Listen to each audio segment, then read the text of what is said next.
Assalamualaikum warahmatullahi wabarakatuh.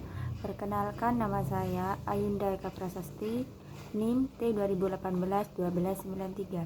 Di sini saya akan menjelaskan tentang pengertian strategi. Strategi adalah proses penentuan terencana para pemimpin puncak yang berfokus pada tujuan jangka panjang organisasi agar tujuan tersebut dapat dicapai dengan baik. Selanjutnya, pengertian strategi pembelajaran.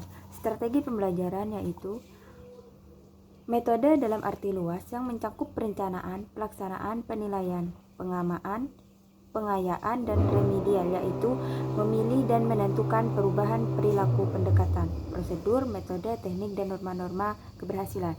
Maksudnya yaitu strategi pembelajaran adalah suatu rencana yang digunakan oleh guru untuk meningkatkan kemampuan hasil belajar peserta didik dalam kelas agar tujuan yang ingin dicapai oleh guru tersebut itu tercapai. Cukup sekian presentasi dari saya, kurang lebihnya saya mohon maaf. Wassalamualaikum warahmatullahi wabarakatuh. Assalamualaikum warahmatullahi wabarakatuh. Perkenalkan, nama saya Aprilia Nurnevi Al-Hafid dengan NIM T2018-1264. Di sini saya akan menjelaskan atau menerangkan macam-macam strategi pembelajaran yang terdapat dalam makalah kami, yaitu dari kelompok 4. Nah, macam-macam strategi pembelajaran yang ada dalam makalah kami, yang pertama yaitu strategi pembelajaran ekspositori, yang kedua yaitu strategi pembelajaran inquiry, yang ketiga yaitu strategi pembelajaran berbasis masalah, kemudian yang keempat yaitu strategi pembelajaran kooperatif, yang kelima strategi pembelajaran afektif, selanjutnya yaitu strategi pembelajaran konstekstual, yang ketujuh strategi pembelajaran aktif, dan yang terakhir atau nomor 8 yaitu strategi pembelajaran kuantum. Nah, yang pertama yaitu strategi pembelajaran ekspositori, yaitu strategi pembelajaran yang dilakukan pendidik untuk menjelaskan fakta-fakta atau informasi-informasi penting kepada peserta didik secara verbal supaya peserta didik menguasai materi secara optimal. Dalam strategi pembelajaran ini, pendidik merupakan sumber data dan komponen penting dalam proses pembelajaran.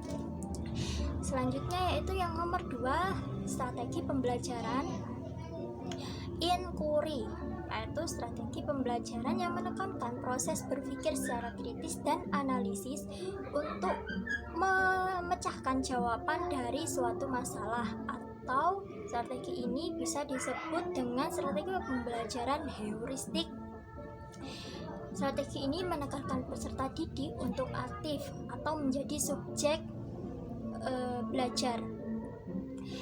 Selanjutnya yaitu tujuannya untuk mengembangkan kemampuan berpikir secara sistematis, logis, dan kritis. Selanjutnya yaitu strategi pembelajaran berbasis masalah.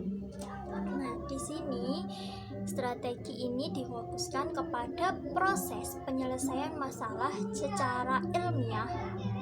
Masalah tersebut atau problema tersebut dapat diambil dari buku atau sumber lain, misal kejadian yang ada di lingkungan sekitar, di mana peserta didik tidak hanya mendengar, mencatat, atau menghafalkan materi saja, tapi juga harus aktif berpikir, berkomunikasi, dan dapat menyimpulkannya.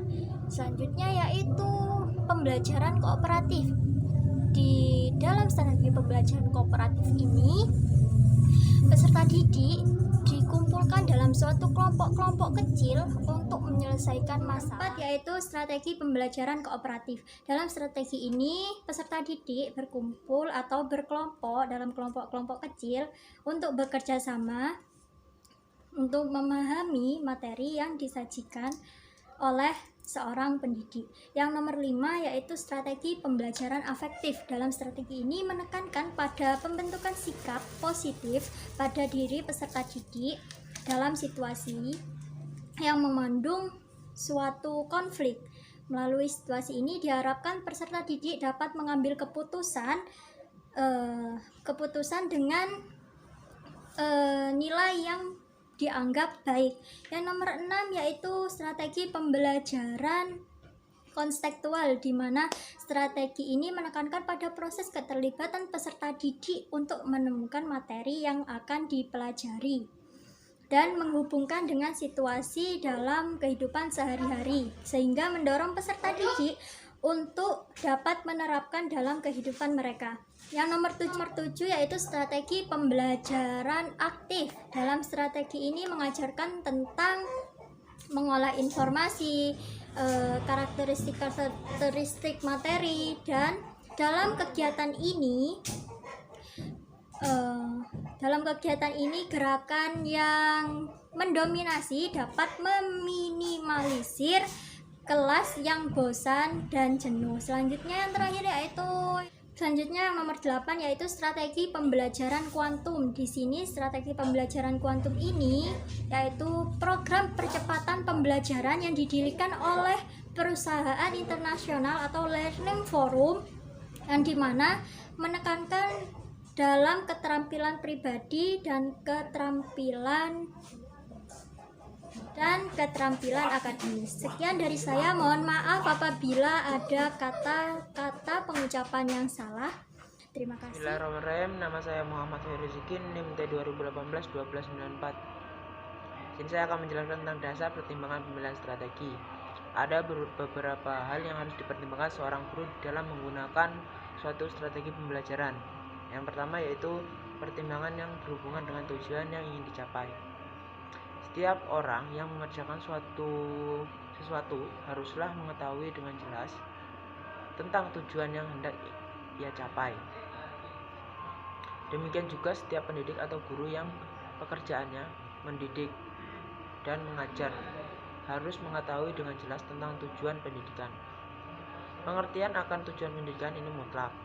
Perlu sebab tujuan, itulah yang menjadi sasaran dan menjadi pengarah daripada tindakan-tindakannya dalam menjalankan fungsi sebagai guru, di samping menjadi sasaran dan menjadi pengarah. Tujuan pendidikan dan pengajaran juga berfungsi sebagai pemilihan dan penentuan alat-alat termasuk metode yang digunakan dalam mengajar. Yang kedua yaitu pertimbangan yang berhubungan dengan bahan atau materi pembelajaran. Mengajar merupakan usaha untuk mengembangkan seluruh pribadi peserta didik. Mengajar bukan hanya mengembangkan kemampuan kognitif saja, tapi mengembangkan seluruh aspek afektif dan psikomotor. Oleh karena itu, strategi pembelajaran harus dapat mengembangkan seluruh aspek kepribadian secara terintegritas. Yang ketiga yaitu pertimbangan dari sudut siswa. Metode yang kita gunakan di dalam kelas idealnya perlu pertimbangan jumlah siswa yang hadir agar proses belajar mengajar efektif. Ukuran kelas juga menentukan keberhasilan, terutama pengelolaan kelas dan penyampaian materi. Para peserta didik merupakan faktor yang tidak kalah penting yang harus dipertimbangkan oleh guru dalam memilih metode mengajar. Adapun beberapa pertimbangan dilihat dari sudut siswa adalah sebagai berikut. Yang pertama yaitu apakah strategi pembelajaran sesuai dengan tingkat kematangan siswa. Yang kedua, apakah strategi pembelajaran sesuai dengan minat, bakat, dan kondisi siswa. Yang ketiga, apakah strategi belajar sesuai dengan gaya belajar siswa. Mungkin itu saja yang bisa saya sampaikan, kurang lebihnya saya mohon maaf. Wassalamualaikum warahmatullahi wabarakatuh. Assalamualaikum warahmatullahi wabarakatuh. Nama saya Zahrul Adian Muhammad dengan NIM T 2018-1284. Di sini saya akan menjelaskan poin keempat, yakni menyesuaikan strategi pembelajaran dengan tujuan pembelajaran.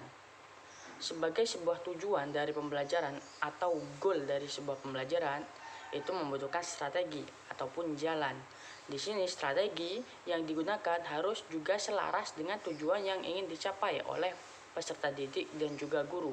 Di sini guru harus menyesuaikan strategi yang ingin digunakan sehingga saat pelaksanaan pembelajaran itu bisa linier dengan apa yang ingin dicapai pada suatu pembelajaran. Dalam membuat sebuah strategi pembelajaran untuk sesuai dengan tujuan pembelajaran ada rumus tertentu. Rumus itu unik, ABCD, dan ABCD ini memiliki arti audience, behavior, condition, dan degree. Audience sendiri merupakan siswa ataupun objek dari pembelajaran di sini. Bisa dikatakan objek ataupun subjek. Yang kedua ialah behavior. Behavior di sini ialah kondisi ataupun tujuan dari pembelajaran di sini. Misalnya, siswa dapat menjelaskan isi kandungan surat Al-Maun. Nah, ini dinamakan behavior. Kemudian C, condition. Condition di sini ialah kondisi di saat siswa melaksanakan pembelajaran. Nah, kondisi ini bisa diartikan ialah dengan model pembelajaran atau strategi pembelajaran itu sendiri. Misalnya, melalui metode interaktif. Nah, dengan seperti itu, siswa dapat menjelaskan dan itu merupakan behavior. Dan poin yang keempat ialah degree. Degree ialah tingkatan yang dicapai oleh siswa. Contoh dari degree sendiri ialah bisa menggunakan dengan kata dengan benar. Sehingga ketika digabung rumus ABCD di sini ialah melalui metode pembelajaran inquiry, ini merupakan condition. Siswa ini merupakan audience, dapat menjelaskan isi kandungan surat Al-Maun, ini merupakan behavior, dengan benar, ini adalah degree.